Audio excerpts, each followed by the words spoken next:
রাম রাম ভাই লোক, যারা যারা প্রথমবার এসেছো চ্যানেলে প্লিজ চ্যানেলটাকে সাবস্ক্রাইব করে দিও। প্রথমে একটা কথাই বলতে চাই বিরাট কোহলি স্ট্রাইক রেট নিয়ে। আমি বলবো যারা যারা, আমি না, অনেকরা আছে আজকে, অনেক মানুষরা, ঠিক আছে, আজকে অনেক মানুষরা বিরাট কোহলি পারফরমেন্স নিয়ে বলছে যে বিরাট কোহলি কি কন্ট্রিবিউশন করেছে, বিরাট কোহলি 2 করছে কেন, 10 করছে কেন, একটা কম স্কোর নিয়ে করছে, তাকে তো ইন্টারন্যাশনাল ক্রিকেট থেকে বাদ দিয়ে দেওয়া উচিত। আমি একটা কথা তখন বলবো যে তখন আমার না শুনতে তখন খুব খারাপ লাগে এইসব কথাবার্তা। এই লেজেন্ড প্লেয়ার গুলোদের যখন এদের ফর্ম থাকে না, তখন ইত্যাদি অনেক অনেক অনেক মানুষরা বিশেষ করে অনেক কিছুটা বলে যে এরা ভালো না, ইত্যাদি ইত্যাদি অনেক কিছু বলে, এটসেট্রা এটসেট্রা ব্লা ব্লা ব্লা। যাই হোক, এখান থেকে আমি একটা কথাই বলবো বিরাট কোহলির বিষয়, যে বিরাট কোহলিকে খেপিয়ে দিতে হবে, খেপিয়ে দিতে হবে মানে পাগল করে দিতে হবে ওকে। মানে অস্ট্রেলিয়া অ্যাকচুয়ালি আমি ওদেরকে, মানে অস্ট্রেলিয়া, আমি ওখানে ব্যাপারটা কি, বর্ডার গাভাস্কার যখন ট্রফিটা হয় বিশেষ করে অস্ট্রেলিয়ার মাঠে, ওখানে অস্ট্রেলিয়াকে ডোমিনেট করেই তারপর ভারতে আসতে হয়, তাহলে ভারতে কেন ডাইরেক্ট ট্রোল হয়।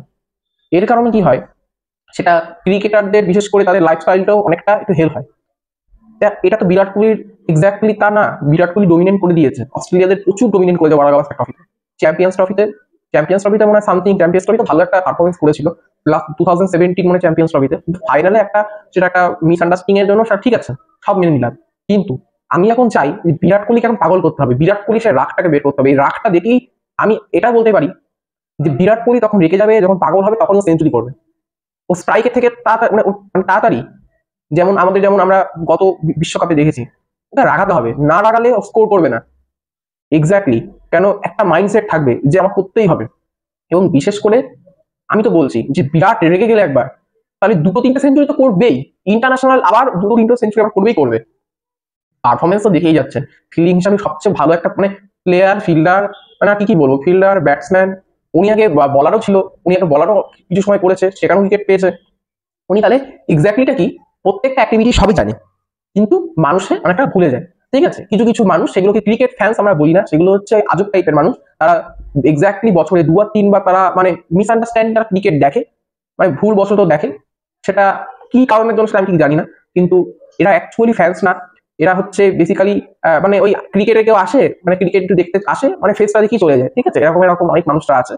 কিন্তু এই মানুষগুলোকে না, ক্রিকেট যারা এক্স্যাক্টলি যারা ক্রিকেট ফ্যান্স, অনেকরা আছে, আমি একা বলি নাই, অনেক বহুরা আছে।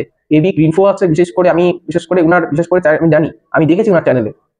ঠিক আছে, এরকম অনেক বহু বহু কমেন্ট আছে। তা আমার কাছে অনেক বহু কমেন্ট এসেছে, তা সেটা আমি আর কিছু বললাম না। এরম এরম ব্যাপারটা হয়।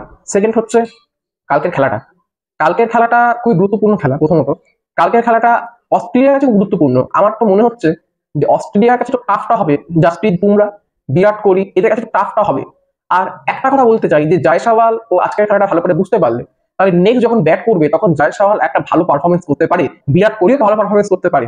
ঠিক আছে, এবং বিশেষ করে ওয়ার্ল্ড টেস্ট চ্যাম্পিয়নশিপে এটা একটা টাফ হবে ফাইনালটাই যেতে, কারণ বেসিক্যালি অস্ট্রেলিয়াকে ডোমিনেট করে ওখানে যাওয়া একটা বলতে গেলে কোনো অসম্ভব কিছু না, কিন্তু একটু টাফ রয়েছে, কিছু বাধা আছে, সেইগুলো বিশেষ করে এগুলো সলভ করতে হবে।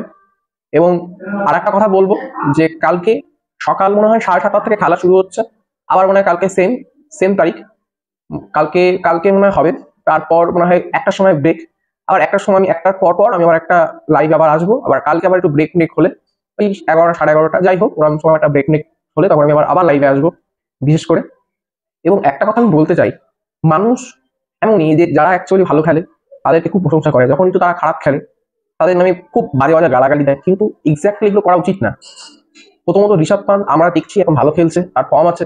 জাসপ্রীত বুমরাকে অনেকটা টোল করেছে, আজকে জাসপ্রীত বুমরা 4 উইকেট নিয়েছে ভারতের থেকে, এটা একটা বিশাল বড় ব্যাপার। ঠিক আছে, এটা বিশাল বড় ব্যাপার। বুমরা নিয়েছে, সিরাজ নিয়েছে। এবং আরেকটা জিনিস আপনারা সবাই দেখেছে, বিশেষ করে রোহিত, বিশেষ করে রোহিতের থেকে বিরাটের যে লিডারশিপ, আজকে বিরাটের লিডারশিপ সম্পূর্ণ বোঝা গেছে, সম্পূর্ণটাই বোঝা গেছে। বিরাট বলছে যে এরকম এরকম করে ফিল্ডটা সাজাতে হয়, বিশেষ করে তারপরে বলারগুলো যে কোন বলারটাকে খেলাবে না খেলাবে। ঠিক আছে, অ্যাকচুয়ালি বিশেষ করে এখানে জাসপ্রীত বুমরা থেকে বিরাটের লিডারশিপটা আরো গুরুত্বপূর্ণ, কারণ বিরাট এই মাঠে, জানি বিরাট এই মাঠে অনেক খেলেছে।